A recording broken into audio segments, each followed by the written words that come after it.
Welcome back to Sledgehammer Horror, guys. I am Ken Sledge, and let's talk horror. Now, today I am joined by the beautiful Emma Kogan. Emma, how you doing today? Hey, I am doing great. Very happy to be here. Hey, I am very happy to have you, and this has been a very long time coming. So I Yeah. am super excited we were finally able to make this happen. Now, Emma is someone that is a big influence on me and somebody that I am very, very proud to call a friend. But before we talk about why she's here, Emma, I want to talk a little bit about who you are so the people that don't know you can get to know you a little bit. Emma is a director, producer, and stylist from Portland, Oregon. She is the creator of Prism Waltz, an experimental femme-focused creative studio, and progressive horror collective Monstrous Femme Films. So, what gave you the push to want to, what, I'm going to be a director, I'm going to be a producer, I'm going to start, these different horror collectives? What gave you the push to finally make that dream a reality? Yeah, that's a great question. I've always loved film, as every filmmaker says, of course. It'd be terrible if I didn't. Um, Right. and I really found that it was an interesting way to express different thoughts. I just really was drawn to that medium the most. And notably horror films, and genre films in general, I thought were an even more interesting way to play with different themes. And I felt that it was the genre that you could push the furthest and also is the most expansive, in my opinion, because you can there's really almost nothing you can't do in horror, even though Sure. it's limited by, oh, it's a genre. I feel like it can be more expansive than really just your standard drama would be, perhaps, because you can take it through a lot of different facets and different subgenres and whatnot. And Mhm. that really intrigued me. But also I thought it would be really fun to combine sort of the highly stylized films that I love.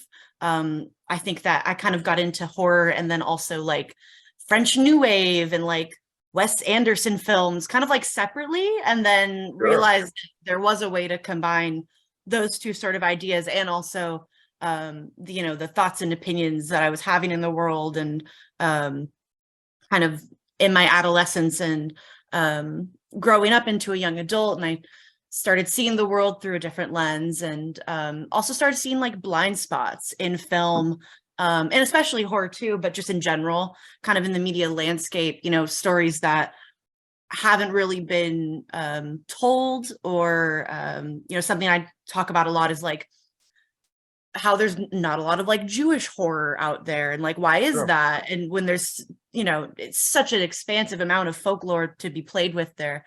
um just things like that, where I just sort of like noticed blind spots that I thought were really fascinating, could be explored in a really fun, stylized way.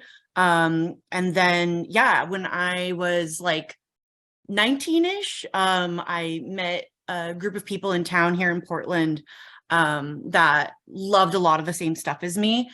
And that's sort of where Monstrous Femme was kind of conceptualized, because I was helping out some friends make horror films that were, femme driven, kind of fresh narratives, jumping off of uh, like old tropes, trying to kind of like refresh them and look at them through a contemporary lens, and kind of give a spin on tropes that we didn't love so much from movies that we love the style of, Sure. and kind of changing that up a little bit. And so, yeah, kind of really dove into Monstrous Femme the last few years. And during the pandemic was sort of when we emphasized having sort of an online presence, and we put a lot of focus on spotlighting different voices in the community, and also in the kind of horror in general, uncredited designers and writers, and women and marginalized voices in the genre and in film in general.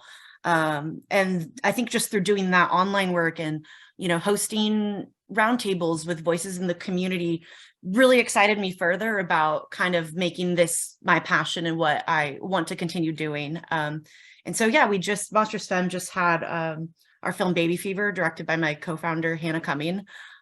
We had that just come out recently. It's kind of like nearing its festival run end. I think it'll be in a few more next year. That was, I think we really all felt super good about cluing into our voices as individuals on that one. And we're just doing that. And then I'm now sort of pivoting. I was doing like art direction and producing mostly on that film, and the last couple years, and I'm sort of pivoting back to directing and kind of practicing my writing right now. And so Penny and the Poppies is my next film that will be hopefully coming out in the next couple years. We're in like pre-production for that, and so honing in on that writing right now, and then hopefully, yeah, getting it off the ground in a few months, which will be really exciting. Well, I just got to say real quick, I got my Freddy hat on, so I'm going to take this off. I'm going to throw my name in the cap. If you ever do a horror like A Life Aquatic with Steve Zissou, Wes Anderson, I'm your guy. Yes. I'm there. Oh, yeah. Well, let's jump ahead to that real quick. Yeah. You are, like you said, currently in like the pre-production of Penny and the Poppies, which is kind of like a retro fever dream, psychedelic, psychological horror set in the late 1960s. Obviously, when you are in the preest of pre-productions, it's hard to say a lot without giving anything away. But what are some of your influences for Penny and the Poppies? Penny and the Poppies, so it kind of centers around a girl group in the 60s and explores a lot of the pervasiveness in the music industry. Music was my first love, I would say before films, but I was too nervous to become, world famous pop star, so decided to not do that. But I've always loved music, and I think in kind of a tandem with my interest with like French films, like that being sort of my intro into like stylized film, I got really into like French music, and I was obsessed with the French yeye girls of the 60s and their style and their music, and it was so like bubblegum and candy coated. But then I kind of went down a rabbit hole of like realizing how they were basically real life dolls, and just the ways in which they were controlled not only reflects a lot of what the music industry still does to some degree, but just in general sort of the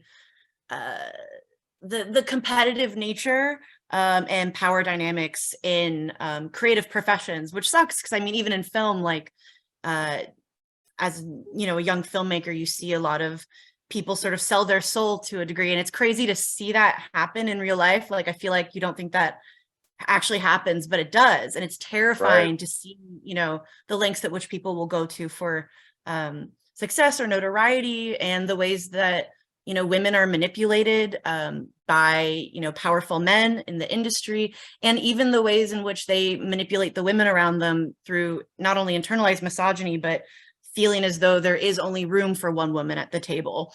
And I kind of wanted to explore that, especially with a film that I think would be dubbed as like a feminist horror film.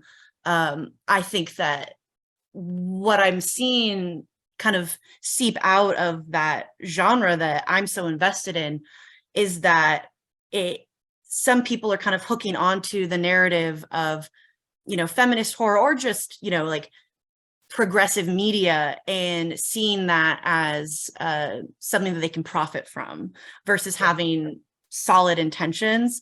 And there's of course an argument there of like representation is representation. It's better than not having those progressive narratives, but I think that there is something to be said about that. Yeah, I was gonna say, I don't want to interrupt you, but like I could see where, if you're doing it for the money, yeah, you had the representation, but the heart and soul is not there. And Exactly. people are For smart sure. enough to know when they're being pandered to or when something is genuine. So I completely see what you're saying with that. And like you're talking about, like females in the music industry, it's been something that's been happening for a very long time. It's a what have you done for me lately? What can we do to get you back on top? Well, you need to help me for me to help you type thing. And it's a disgusting world. And that's real life horror. That to me is like The Hand That Rocks the Cradle, Flowers in the Attic. Like that's real life scary shit. Like that's Yes, more that shit horrific happens. Yeah. than a guy with a bunch of nails in his head. So tackling something like that is I'm very interested to see where this goes. This is something I'm Thank very, you. very interested in, and I can't wait to see. Before we move on to why you're here, one last thing. You work with this YouTube channel. They're a small channel. You guys may have heard of them. You are the in-house horror researcher for what is it? Dead Meat? Oh, Dead Meat Productions. No, Some obviously random that's guys, I don't know. yeah, just some random people from that hail from the Mitten in Michigan as well. Hell Um, yeah. yeah, James and Chelsea obviously is too, and not just that, Zoran, the whole team, just a bunch of amazing people you guys all are. And for those of you that don't know, obviously I'm being extremely sarcastic. Dead Meat is a huge influence on me. They are two, I've been able to work with James and Chelsea. I've been able to work with Zoran, and now I'm working with Emma, and they're all some of the most genuine, kind, sweet people.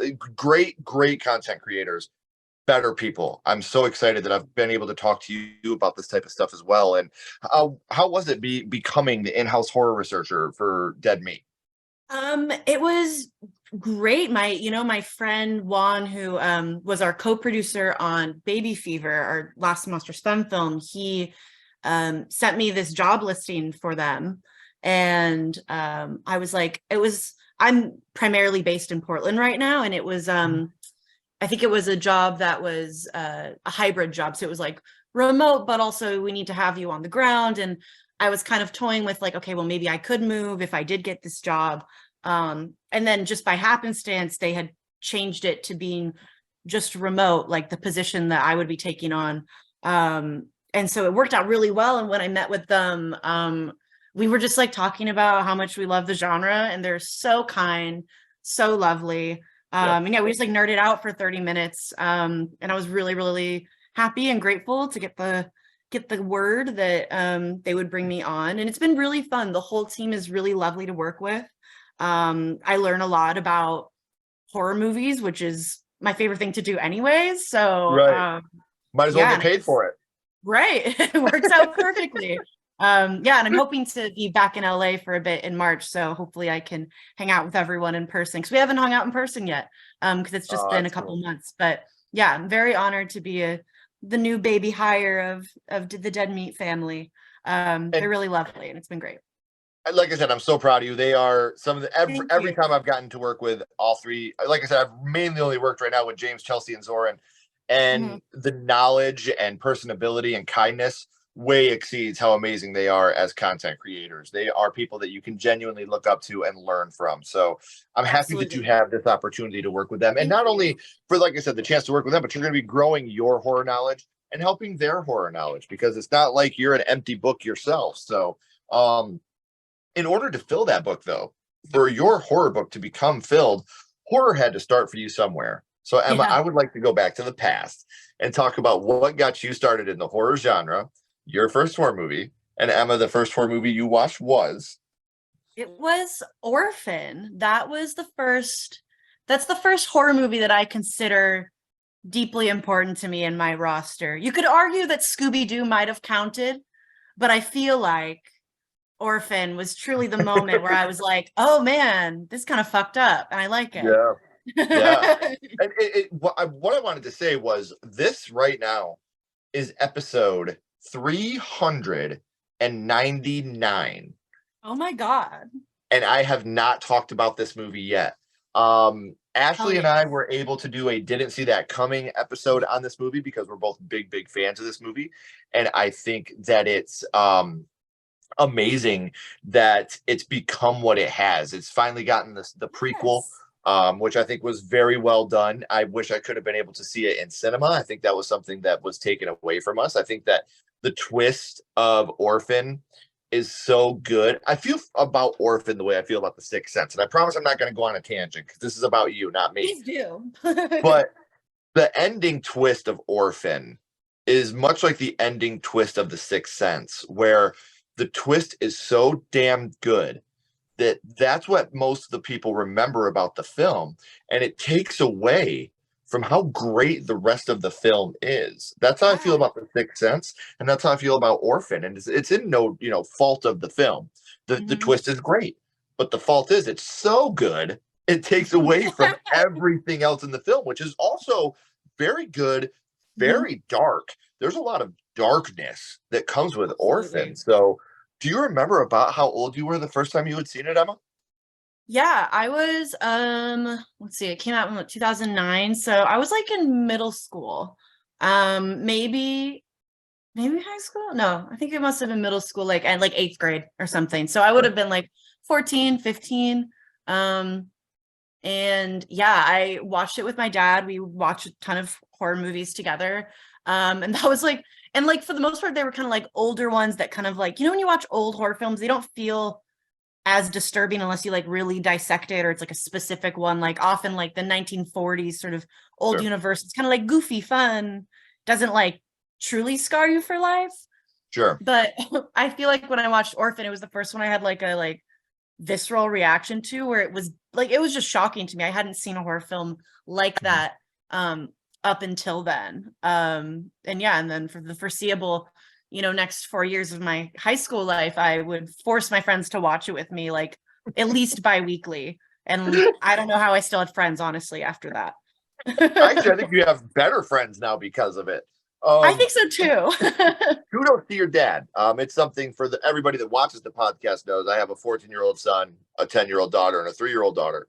And I feel like as long as there's education to go along with it, I feel like horror fans, even at a young age, are more grounded in reality because they learn the difference between fantasy and reality. They know the difference between real and fake, but you got to have the education to go along with it. Now, with Orphan, another thing we were talking about, obviously the twist is great, but there's a lot of very effective scenery in this film. And you watching this as a young lady, you're looking at Esther as, she's a little younger than you at this point, but it's still a Mhm. peer. And then to find out what's going on is fucking insane. So do Yeah. you remember what it was that affected you the most from the film? I think the moments that stick out to me that I don't think get enough recognition, it's kind of the scene with the bird in the snow, where she's dropping what I think was a brick on the bird, and the blood spatters on the snow. Not only, I mean, gross, but not only is it's shocking, it's terrifyingly realistic looking. And as far as like just iconic shots in horror go, I feel like that doesn't get its flowers enough, because that was such a good moment. Not a Yeah. good moment, actually a very Well, bad moment for them. well, at that A good moment too, fight. because the little brother had just shot the bird with his Yeah, it's paintball gun. emotional. Yeah, and he's scared. Like Mhm. he didn't really mean to hurt the bird. He was just being a dumb kid.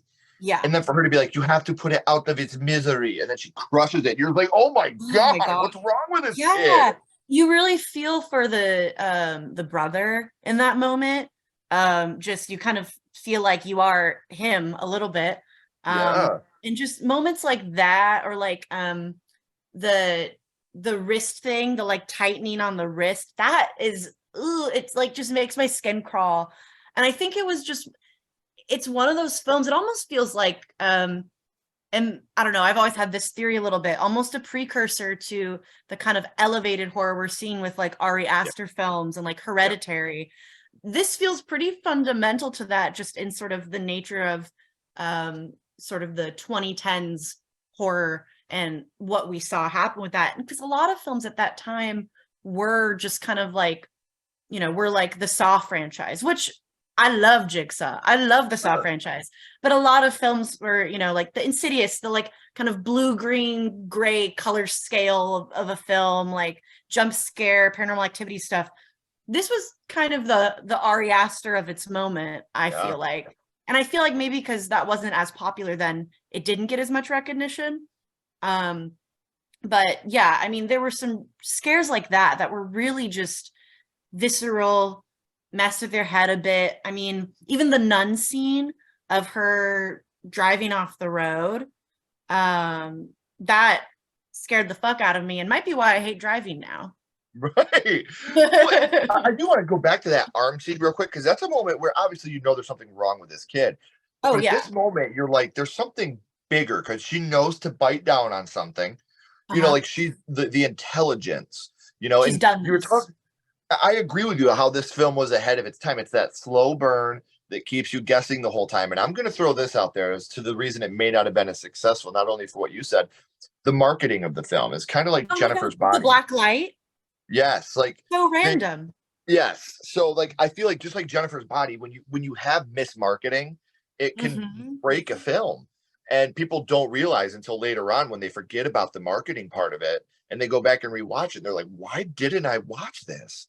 Like Yeah, why did I completely.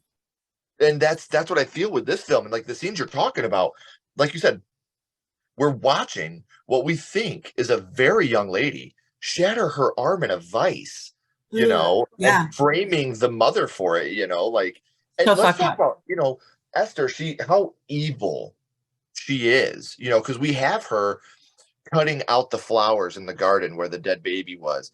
I Mhm. cut these flowers for you, mommy. Like it's just what Yeah, an evil little God. yeah, Very well so played, evil. but Extremely. Yeah, I mean, it is with the marketing, like, I think about that a lot, because it was almost entirely like, you know, all of the marketing was like, ooh, the black light, it's, all this neon. It's like, that's like maybe one or two scenes, and those scenes feel really random. yeah, Like, very they're forced. super random. Um, and yeah, I mean, with the performance, um, it's hard because I know that, Elizabeth, or not Elizabeth, Isabel Furman, was young doing this.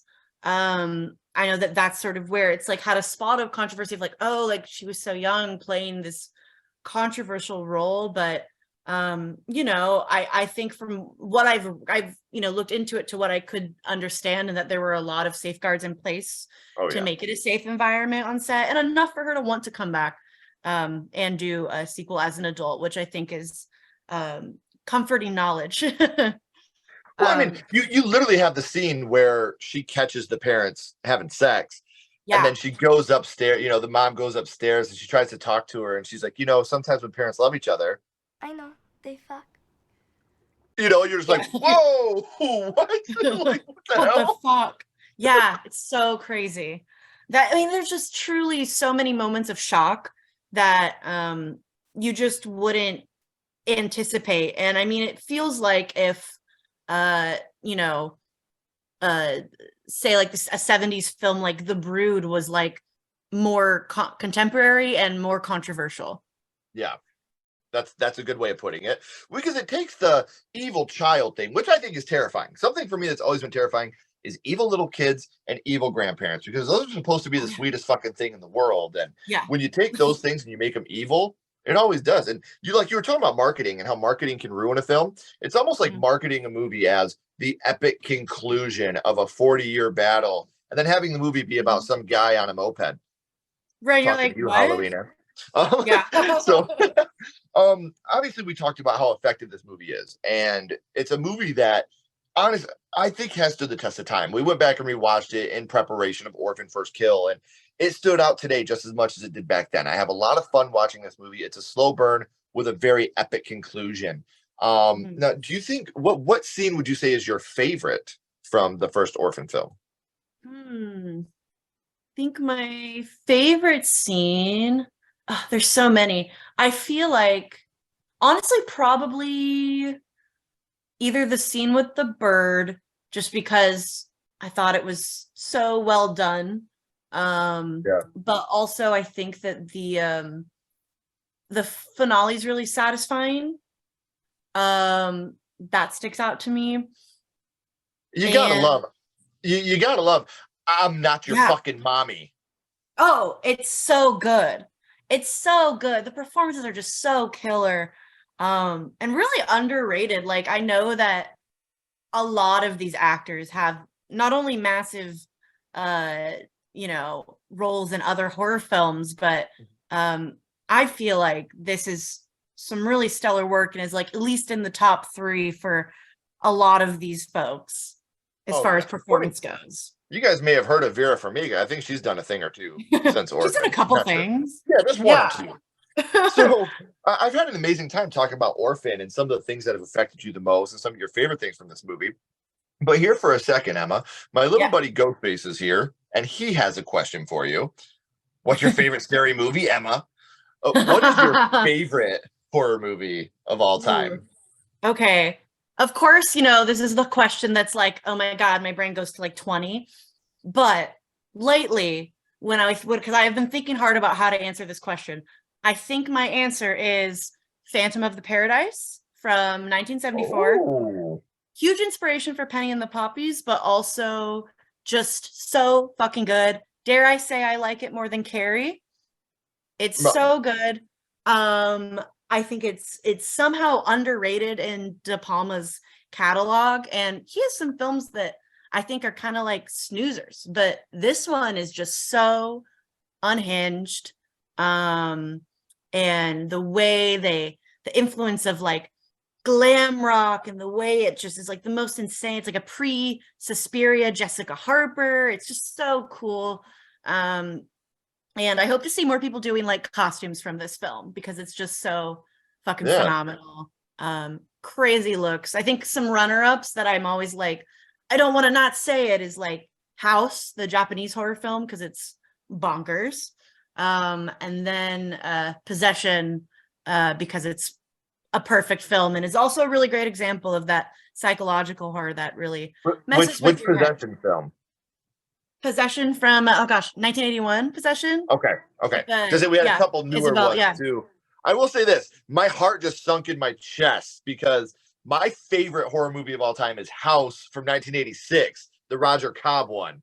So when you said House, I was like, you're like, fuck. Yeah, it's so damn close. Japanese one. That's a good one though too. I gotta give it to you. It's a great and film. I gotta give it to you. Like I accidentally watched that one time when I was, oh my gosh. Yeah, and I was like, wow, this is fucking crazy. I really, really liked it. It's on HBO Max. For those of you that haven't seen it, that's where I found it. Oh yeah. So all these things, we've talked about a lot of the amazing things that you've done and your first horror movie, some of your favorite horror movies. One thing I haven't talked about much is the fact that all of Emma's social media links are down here in the description. So make sure you guys are following her on social media so you can stay up to date on everything that she has coming up. Because I promise you, the things that she's done are awesome. And not only that, but she does her homework. She does her research, obviously. Penny and the Poppies, that's in the pre-production. But when it gets to the production and post-production, you can be one of the first ones to know if you follow her on social media. So I have had an amazing time with you, Emma. But what I want to do real quick before I let you go, we're going to bounce back to Orphan. And what we're going to do here is we're going to rank this on a skull count. Now, we're not judging it. I need you to take yourself out of your critic and out of your director's shoes. I need you to put those to the side here for a second because we're not judging it on acting, production, score, nothing like that. What we're doing here is strictly judging Orphan on how much it affected you on your first viewing. So 0 skulls being not effective, 5 being extremely effective. You can use half and quarter skulls anywhere in the middle. Emma, what would your ranking of Orphan be? Oh my gosh. If I go back in time, I mean, I think considering how often I made people watch it, I would say it's a 5 skulls. Yeah. I think it was at the time it has to be. It was I hadn't seen anything like it at the time. And I always say you may not be the person that you are today had it not been for Orphan. It might have been that butterfly effect. Who knows who you would have been. I completely agree. You might have been that pop star you were talking about. Could have been a pop star. But unfortunately, I saw Orphan. No, I'm so glad you're here. Thank you, Orphan. Well, it's one of those things too. Like, I've had people that I talk about their first horror movie. And one example I use all the time, I grew up with this guy. His first horror movie that he had ever watched was Nightmare on Elm Street. And that movie affected him so much. He wouldn't sleep with sheets on his bed because of the scene with Rod in the jail cell. Like, it ruined him. So, your first horror movie is not always a positive experience, but when you take it like you did and you use it, I don't condone drug use, guys, that, but when you use it as your drug and, you get that high and then you're constantly chasing that dragon again, trying to get that next scare, trying to get that next great horror film, it started that for you. And I think that it'd be ludicrous to not say that that's a 5 skull for you. I think it would be too. It felt wrong not giving it that credit. Someone's got to give it to it. Right. Well, and I again, guys, I want to say thank you so much for hanging out with us. Not only are Emma's social media links down in the description for you guys to follow, but if this is your first time here, make sure you like, subscribe, and follow us on social media as well. Emma, please don't go anywhere. I got a couple more questions for you. Everybody else, as always, keep talking horror, stay what you are, and we'll see you guys soon.